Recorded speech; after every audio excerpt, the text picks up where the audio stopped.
atubuulire ebigambo nga bibiri tuwulire ku ddoboozi lye bw'anaamala okwogera awo tuinvitinge basponsors baffe nabo batubuulire paka ku mukulu asembayo yatadde ssente mu kivvulu oba overall sponsor naye atubuulire enteekateeka bwe tunamaliriza ekyo tujja kgenda mu bibuuzo bwe tunamala ebibuuzo tujja gawula ekyemisana ate tuswale olugero lwaffe amanya nze tica lwano ku Lwabukedde TV ne Source Management. Okay. Kagana fwe mulindwa ndo zogenda tuwe essaala nga bw'osabye tuwe essaala tutandika press conference yaffe. Thank you so much. Happy New Year.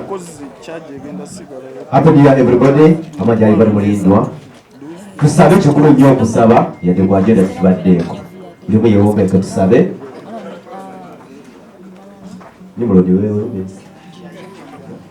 ayi katonda bulungi tweyanziza kubanga osobodde otuwa obulamu ne tutandika omwaka guno ogwa 2020 tuli beesimbu nnyo okulaba nti ate tusobola okussa ate n'okutambula obulungi wano wetutuuse ku ofiisi za Source Management. Tusaba ayi Mukama nga Pulezidenti bw'asoose okuba nti yasoose omwaka guno agukulemberera ddala agukulembera ddala Museeku Malekaze asobole ddala okuyimba ate tutambuze bulungi tutuukire ddala kwate ku concert ku Freedom City abantu bajje bulungi ng'era bw'asuubira bingi nnyo bye tusobola okusaba naye tumanye nti gwosinga ate okumanya ebisinga tubikusaba nga tuyita mu linnya lye omwana we Yesu Kristo Mukama waffe amiina. Tica agenda tica yagirina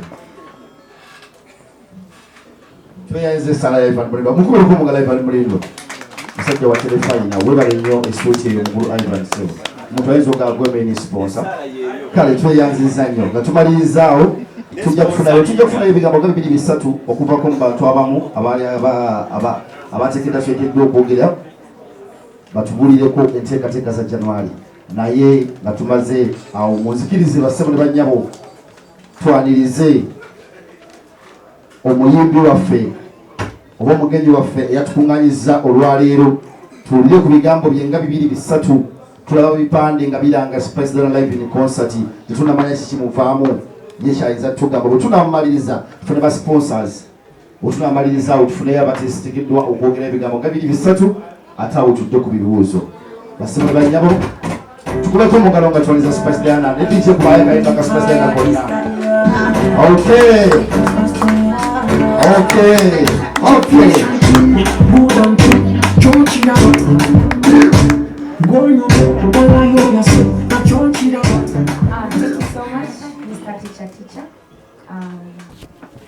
Thank you so much for coming. Mwebale nnyo mwenna aberekereza be mbadde nnina okukola ne mugamba katugende ku mukolo Spice Diana gwe yatwise.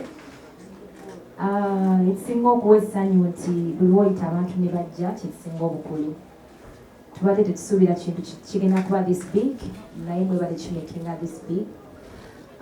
Buli ali wano media personalities, the DJs, the MCs, ba producers ab'enjawulo buli omu yenna ali mu art industry ng'ozze wano ne weefiiriza obudde Team Spice Diana, my sponsors and buli omu azze wano kulwange mwebale nnyo mwebalire ddala. Sina nnyo bingi byakwogera kuba essanyu nina lingi nnyo naye okusookera ddala njala kwebaza Source Management manager Rogi okuba nga ategese omukolo omunene bwe guti sibangako na press conference eri as big as this one ndowooza eno yesoose naye twakadde tukole ekintu ekyenjawulo ku mulundi guno tuze tukola press conferences nga tuyita abantu kubagamba kye tuyina twogera ku kivulu kubanga kweyagaliza naye ku luno nagambye ne management yange netugamba katukole ku kintu ekyenjawulo ekirimu ebintu ebingi in one. Ekisookera ddala fe abayimbi tetusobola kutuuka gye tutuuse nga temuliiwo. Buli muntu ali wano eno akola kyamaanyi nnyo otumakinga buli omu ali wano, so tukibuusanya amaaso abayimbi naye nga kiri very important okuba nga tusigaza omukwano wamu ne bond nga tuli wamu. Kyova olaba twagambye katukole ekintu kino kireme kubeera just press conference naye kitugatte tubeere wamu ate n'okubeebaza okubalaga okusiima kwange ebbanga lyonna lye mumbeereddewo wamu ne bayimbi bannange nyinza oba njogera nga nze naye kyebomanya nkikoze sikulwa nenzeka naye kulwa bayimbi ate n'abalala nti bannamawulire bloggers, the MCs bw'ozanya akayimba kange oba n'okwogerako oba n'ompandiikako nze kyekinfula Spice Diana and then nekituuka eri bafaani bange betaba Team Spice Diana or my gadgets. So buli muntu ali wano contributiza kinene nnyo kyova olaba twasazeewo tukole ekintu kino nga kyanjawulo si just press conference kwogera ku Freedom City nga 17 naye okulaga okusiima kwange eri buli muntu yenna mu art industry nti nsiima byonna bye munkolera tusiima ng'abayimbi mutukolera era bannange omukwano ogwo gwe mutulaga gusigalirewo ddala okulaba nga tugaziya ekintu kyaffe ate okugenda mu maaso ne industry yaffe ogyeyagaliramu buli omu kyakola oba oli blog oba oli MC oba oli kikyonna kyoli okusigala nga tukifunamu ate positively. So ebisigadde ndowooza nja kuba nnyongerako naye once again kambeebaza okujja mbonyaze wano basponsors bange bonna abanzikiririzaamu okubanga ntuuka wano eno n'okutambuza ekintu kino buli omu azze wano. Thank you so much. I respect you and please feel at home.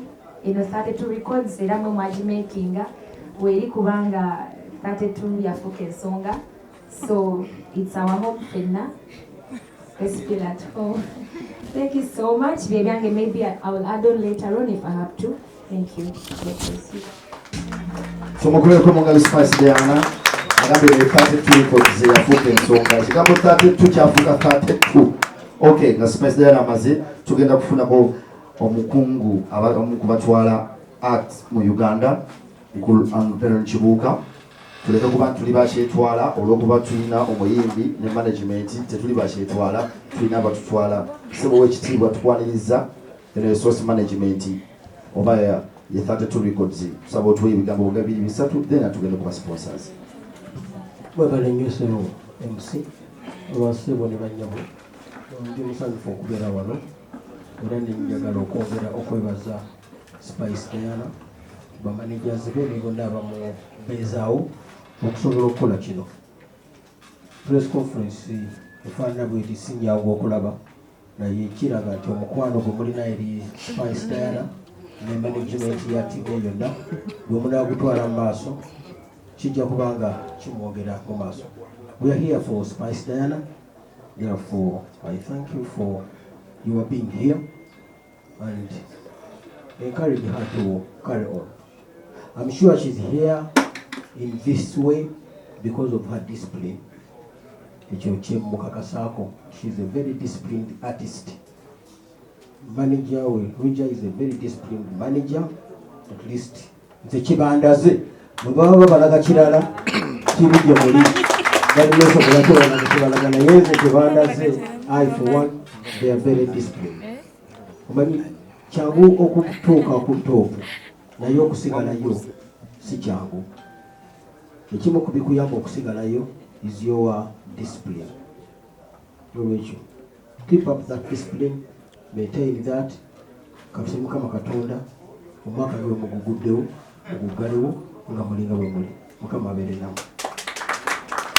Tweyanze nnyo mukulu Antero Kibuuka obugambo obulungi obwo. Thank you so much. Kakati tugenda tandika ku bafujjirizi bayite ba sponsors baffe abawaine baga tugenda